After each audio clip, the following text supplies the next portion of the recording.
Je voudrais saluer tous ceux qui sont venus là, tout ce beau public composé d'Africains. Je ne vais pas citer les pays pour ne pas en oublier d'autres.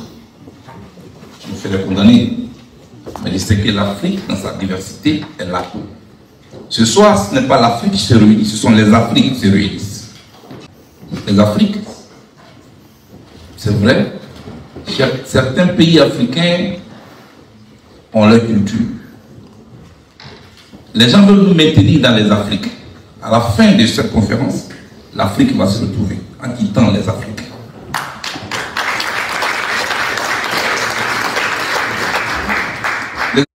Alors, chers amis, une fois de plus, bonsoir. Charles Blé Goudé, président du COJEP, était en tournée en France où il a animé une conférence à Bordeaux sur le thème, n'est-ce pas, relations Nord-Sud, enjeux et défis pour les générations futures. Il a abordé plusieurs sujets, en fait, notamment, il a abordé la question de franc CFA, également les relations entre les pays Sud-Sud, c'est-à-dire les pays africains, les échanges.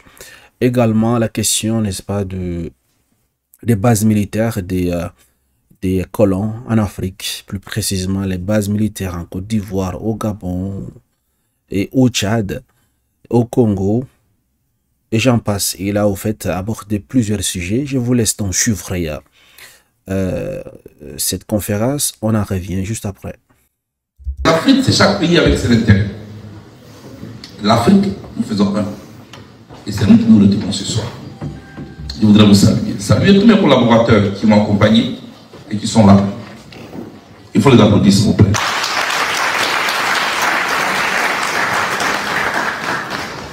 Cela dit, je ne peux pas commencer cette conférence sans vous dire merci. Pas pour le déplacement que vous avez effectué aujourd'hui. Mais je vous dis merci d'avoir été là. De 2011 jusqu'à 2021, pour le président Laurent Gbagbo, que j'ai trouvé à la Coupe pénale internationale, et de 2014 jusqu'à 2022 pour moi. Quand vous êtes en prison, c'est vrai, vous avez des conseils, des avocats, qui plaident votre cause dans le prétoire de la Cour pénale internationale, mais la mobilisation des dehors vous montre et vous démontre à souhait que la cause pour laquelle vous êtes là est partagée par des milliers de personnes. Et vous l'avez démontré à profusion. Vous avez bravé le froid polaire. Et c'est ce que c'est que le froid de la haine. Abandonnement enfant. Pour les femmes, mari pour les femmes aussi, femmes pour les hommes. Voilà de ce forum. Il restait de 6h jusqu'à 18h, jusqu'à 20h. C'est le président du comité d'organisation et toute son équipe qui m'a été présenté tout à l'heure. Je voudrais vous saluer, vous dire merci d'avoir créé ce cadre au-delà de la Côte d'Ivoire, mais en africain. C'est ce que nous sommes. Et c'est ce que nous sommes fiers de faire. Je voudrais donc vous saluer, demander qu'on applaudisse le comité d'organisation.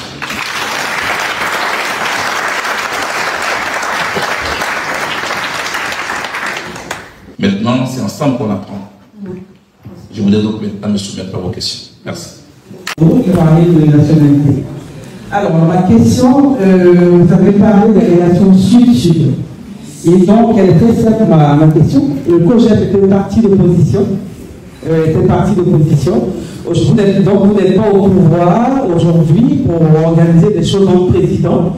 Mais en tant que parti d'opposition, est-ce que vous menez des actions avec d'autres partis de l'Afrique, d'abord à commencer par la sous-région, pour voir dans les projections de ce qu'on pourrait améliorer, justement, tout ce que vous avez cité tout à l'heure, au niveau économique, au niveau social, au niveau sécuritaire, comment pouvoir améliorer les relations sud-sud déjà, à partir des différents partis politiques Et puis un jour, si vous êtes au pouvoir, et voir comment vous allez tous travailler ensemble.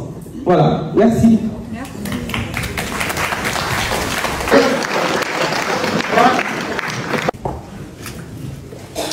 Depuis que je suis sorti de prison, je voyage beaucoup en Afrique. Je voyage beaucoup en Afrique parce que je veux partager ma vision avec les autres collègues qui sont des chefs de partis politiques, qui sont des élus, qui ne sont pas forcément au pouvoir, mais qui envisagent de diriger leur pays un jour, qui sont donc dans les assemblées de leur pays.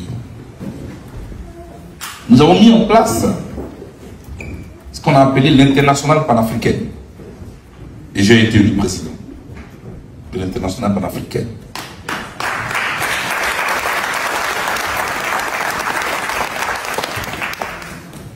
Bien sûr, pour adresser les questions qui font l'objet de notre rencontre aujourd'hui. Et nous continuons de réfléchir pour trouver la bonne trajectoire. Parce qu'il fait la différence entre les activistes et les politiques. L'activiste, il parle.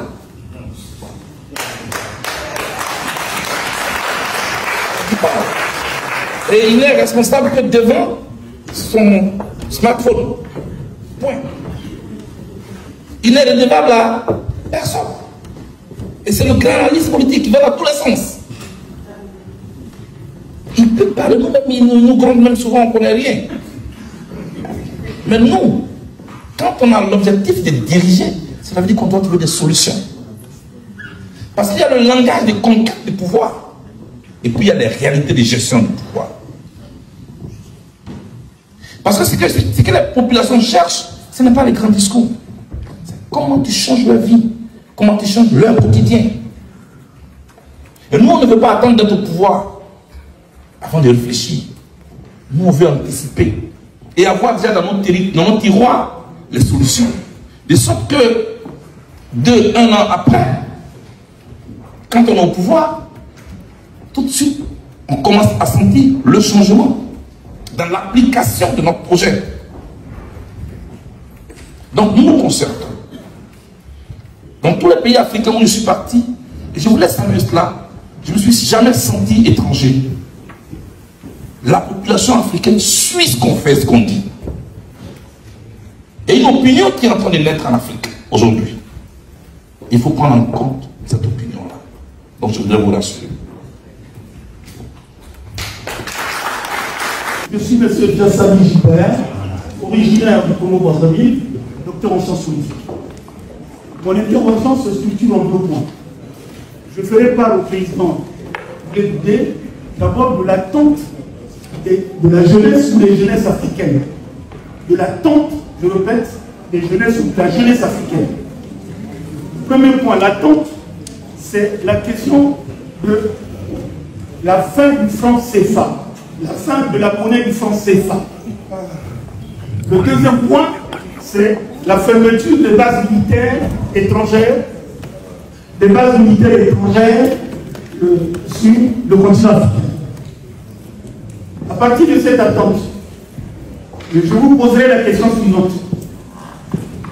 Quel est votre positionnement et l'engagement que vous, le président Blé, vous prenez dans l'action à mener pour mettre fin à la monnaie qui nous interdit le développement, donc la monnaie du CFA, et la fermeture dans l'urgence, donc c'est l'urgence à court et moyen terme, la fermeture des bases militaires. Ma question est précise. Et c'est ce que les jeunesses africaines, que ce soit de la diaspora et en Afrique, en urgence attendent. Voilà. Merci. Si vous êtes acteur et vous êtes témoin, vous êtes observateur, mieux, de la politique en Côte d'Ivoire, cette dernière décennie ou en Afrique, vous verrez que j'ai demandé le départ de l'armée française en Côte d'Ivoire. Vous tapez sur YouTube, vous trouvez, cherchez, vous trouvez. Je dis, j'ai demandé le départ de l'armée française. J'ai été sanctionné par l'ONU en 2005 pour ça.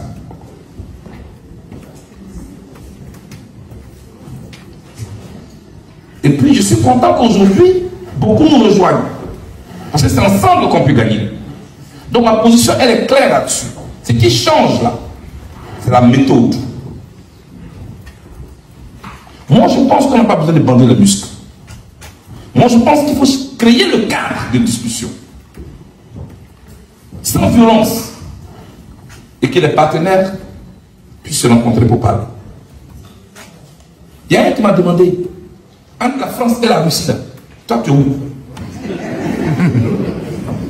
J'ai dit, moi, je suis en Afrique.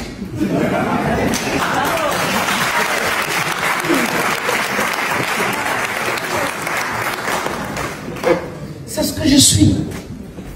Moi, je ne suis pas une tige d'igname qui a forcément besoin d'un tuteur pour exister. C'est ça le problème de l'Afrique. Pourquoi l'Afrique cherche forcément un tuteur? Pourquoi on ne veut pas être nous-mêmes? Que faisons-nous pour compter et pour qu'on compte avec nous? Parce que pour qu'on compte avec toi, il faut compter. C'est en fonction de ce que tu as dans la main quand tu es dans la main.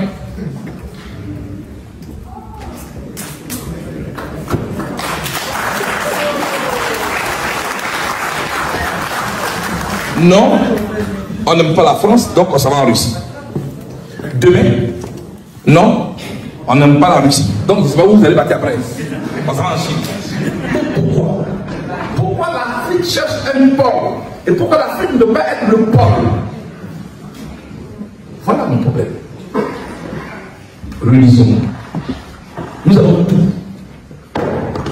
Si on n'a pas tout, on a beaucoup. Tous les observateurs s'accordent à dire que l'Afrique est le continent de l'avenir. Mais tout le monde y croit, sauf les Africains. Voilà le paradoxe. On nous a formatés à croire que le meilleur est ailleurs. Voilà comment on nous a formatés. On nous a formatés à vivre avec une mentalité de ce que le meilleur est ailleurs. Moi, pour parler football, hein, excusez-moi, l'année passée, mon pays a organisé la CAN. Tous les petits pays sont venus nous battre. Et on est assis. On attend le match du Maroc. Si le Maroc fait match, ou bien si le Maroc gagne, on est parmi les 4. Il y a les 4 derniers, les 4 bons derniers.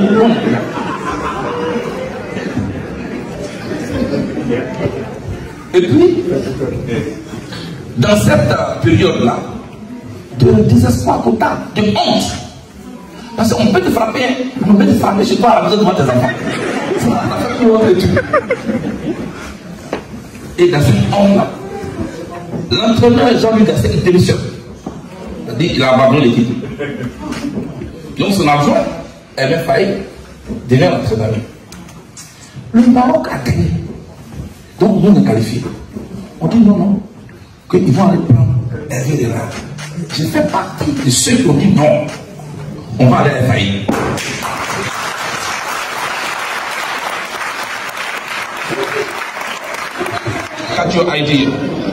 Merci beaucoup à tout le monde.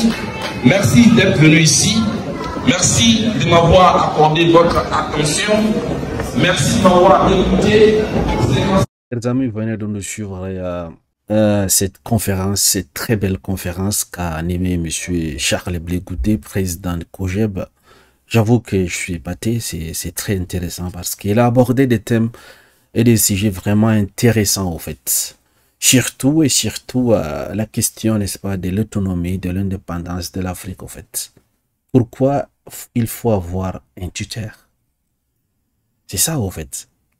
Pourquoi toujours vouloir avoir un tuteur? On lui pose la question de savoir, t'es de la Russie ou bien de France? Bah, il est africain. C'est normal qu'il répond. Maintenant, pourquoi toujours vouloir chercher un parrain? C'est ça le souci, en fait. Et c'est ça alors qui manque à nos continents. Je vais ajouter un truc, en fait. Parce que vous savez, est-ce qu'on parle de la souveraineté? Il y a deux sortes de souveraineté. Il y a ce qu'on appelle la souveraineté monétaire et la souveraineté territoriale. On peut dire en quelque sorte, la souveraineté territoriale, on en dispose. Mais la souveraineté monétaire et militaire, on n'en a pas au fait. C'est ici que les choses deviennent sérieuses au fait. La question de la monnaie. Lorsque vous ne détenez pas votre indépendance monétaire, vous n'êtes pas libre en fait. Et tous les 15 pays africains, je dois dire en ce moment, 2024, après 60 ans d'indépendance, ne sont pas libres. C'est ça qui se fâche. On crie partout qu'il y a le terrorisme au Sahel, qu'il y a ceci, il n'y a pas l'industrialisation des pays, toutes ces choses, alors qu'on en a tout. Chaque personne répète, on en a tout, mais on est toujours derrière. Tout le monde dit que l'Afrique, c'est le continent de l'avenir, mais nous, on ne croit pas à ça. Les autres croient à ça. Des personnes viennent de l'extérieur pour venir en Afrique, créer leurs entreprises et se développer, s'enrichissent, pendant que les Africains cherchent à traverser la Méditerranée et d'autres meurent, d'autres arrivent en Europe pour aller laver les toilettes et ou bien faire des travaux, n'est-ce pas, que les Européens ne feront jamais au fait. S'occuper des vieux, des trucs comme ça. Alors, travailler dans des maisons de retraite. Seulement ces gens de travail que nos compatriotes trouvent en Europe. La majorité. Donc, pour répondre à cette question, pour résoudre tous ces problèmes-là qu'on a, il faut en finir avec cette question de franc CFA. Et tant que cette monnaie va continuer à être créée par des États étrangers, nous serons toujours dominés. Je vous prends un juste exemple. Je parlais de la question du terrorisme au Sahel. Vous voyez, lorsqu'on veut déstabiliser un pays au Sahel, c'est trop facile. C'est facile en fait. On n'a même pas besoin de... Vous savez, lorsque vous avez l'argent, vous avez tout. Et du coup, du moment que la personne qui vous exploite, la personne à qui vous voulez arracher votre indépendance, c'est cette personne qui détient votre monnaie. Vous savez qu'en Afrique, il y a la misère. Il y a la pauvreté extrême. Et l'Africain est prêt à vendre son pays, sa famille, tout à cause de l'argent. Pour avoir de l'argent, la richesse. Qu'est-ce qu'on fait? On demande seulement à la maison qui fabrique le franc CFA, j'ai besoin de, je sais pas, de 100 milliards de francs, 2 milliards de francs, 50 milliards de francs. Et négocier avec des personnes qui ne connaissent même pas la valeur de l'indépendance, la valeur qui ne connaissent même pas l'histoire de l'Afrique, qui ne connaissent même pas la valeur de la souveraineté. On les propose des sommes de milliards de francs. Ils organisent des coups d'État, des terroristes, ils sèment la pagaille dans le nord du pays, là où il y a les trucs, là, les matières premières. Ils sèment le chaos, au fait. En ce moment, d'où vient cet argent? Ils ont fabriqué, ils n'ont pas besoin de prendre l'argent dans leur caisse pour venir. Ils fabriquent, ils donnent à ces personnes. Parce que dernièrement, rassurez-vous, de l'argent qu'on a trouvé chez les terroristes là, dans le nord du Mali, c'était des coupures. Ce sont des coupures de francs CFA qui ne sont pas passées par les banques centrales de l'Afrique de l'Ouest, par la BCEAO. Non. Ça s'est retrouvé sur le terrain dans la main des terroristes. Donc à partir de là, dites-moi, comment est-ce que vous pouvez combattre contre, n'est-ce pas, vos bourreaux? Impossible. La deuxième chose, l'industrialisation de l'Afrique pour enlever le problème du chômage. Lorsqu'on n'a pas une monnaie, tu peux donc acheter des choses. Parce que pour acheter de biens à l'étranger, il faut avoir des monnaies échangeables. Le dollar, l'euro, et j'en passe. Le franc CFA n'est pas une monnaie convertible à l'étranger. Lorsque nos pays ont besoin d'investir, ils sont d'abord obligés de passer par la Banque centrale française afin que la France débloque la somme. S'ils veulent par exemple acheter c'est pas des fournitures militaires, des trucs comme ça, il faut d'abord passer par la France et puis la France envoie cet argent peut-être au Japon en devise c'est pas euro ou en dollars. Et nos pays africains vont déposer de l'or dans les trucs, dans la banque centrale, la réserve centrale française. Ouais, comment ça se passe? Voilà pourquoi vous verrez, plusieurs de nos pays ont besoin de matériel militaire. Ils ne peuvent pas acheter, ils ne peuvent pas s'en offrir. Lorsqu'ils demandent certains matériels, la France sait exactement que si ces pays parviennent à obtenir ce type d'avions, ce type de missiles, ils vont s'affranchir. Donc du coup, ils bloquent l'opération. Ils ne peuvent pas. Donc, c'est pas valider cette opération pour que l'autre pays, qui devrait normalement livrer ces matériels aux pays africains, colonisés par la France, de le faire. Du coup, nous sommes bloqués. Donc, si ces deux problèmes sont résolus, je vous assure, l'Afrique va se développer. La question de la monnaie, l'industrialisation. Donc, c'est la monnaie qui va débloquer cette industrialisation. En fait. Vous voyez un peu.